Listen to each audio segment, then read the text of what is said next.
Good morning. It is great to be here with you. This is the day that the Lord has made. Let us rejoice for a life well lived, and we'll be glad in it.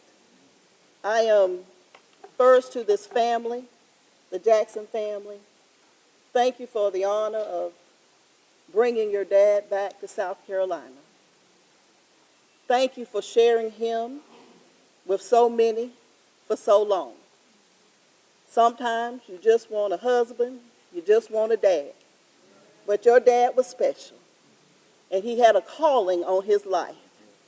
And when you have a calling, you have to be obedient. And he was.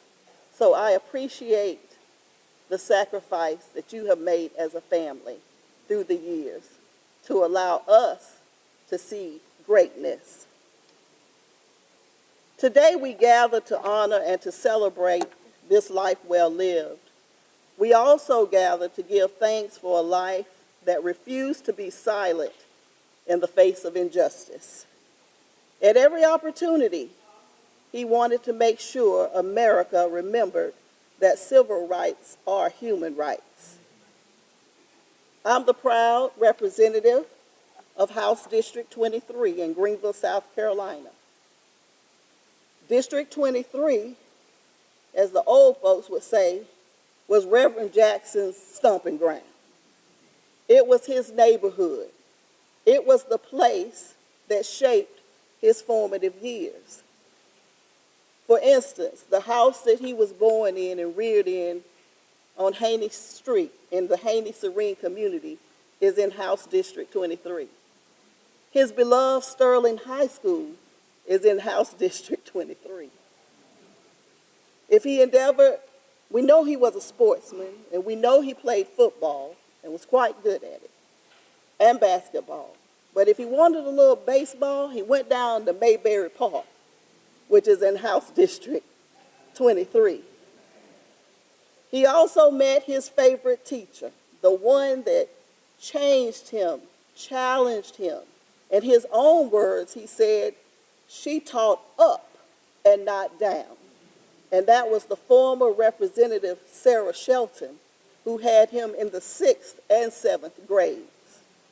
So as I stand here somebody very familiar with his foundation, because I've had the experience of being in his presence with my father, my grandmother, and his mother. I mean, we're a family in Greenville, so we're not foreigners. And you know, in preparing today, I was talking to some of his classmates and friends in Greenville, and one said that he was a natural-born leader. They recalled his position as team captain of his football team at Sterling, serving as student body president, and organizing the Greenville 8 to desegregate the Greenville County library system. These early acts of coalition building and fighting injustice served as the foundation for becoming a civil rights icon. The sound of his voice and the use of the English language was uniquely him. You could always tell when he was in the room. Some days he was loud and proud, but other times he was soft and mesmerizing as he identified with the leftover, the looked out, and the least of these. And he gave them comfort by telling them that they were somebody. This year marks the 20th anniversary. Actually, it was February last month, marking the 20th anniversary that Greenville County has observed the MLK holiday. We were the last county in the nation to adopt the MLK holiday in 2006. And we have this holiday because of Reverend Jesse-Jackson.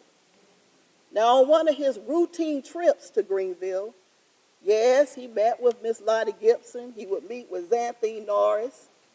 He would call some of us together, and I was the youngster in the room, the youngest elected official, so I appreciate him allowing me to be in the room because I learned so much. It was one of those trips. He always said, well, what's happening in Greenville?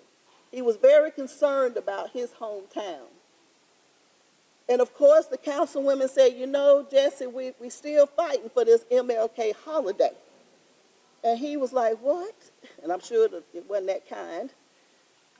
He said, we're going to do something about that. So under his leadership, using his star power, his brilliance, his experience at political strategy, he organized the biggest march that Greenville had ever seen. As a matter of fact, it was my first march.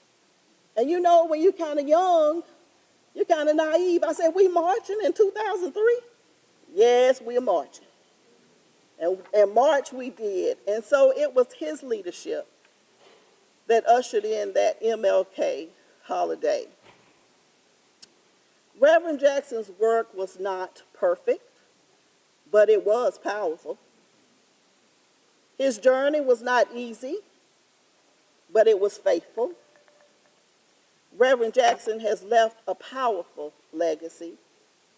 The baton has been passed. Now it's time for each of us and our opportunity to continue to keep hope alive. Thank you so much.